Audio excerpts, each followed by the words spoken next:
أستغفر الله ربي من كل ذنب أذنبته عمدا أو خطأ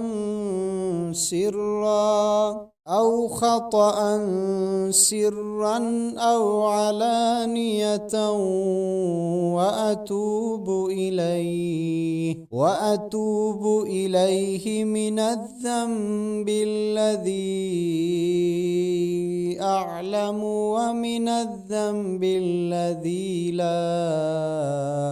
أعلم، إنك أنت علام الغيوب وستار الغيوب وغفار الذنوب، ولا حول ولا قوة إلا بالله العلي العظيم.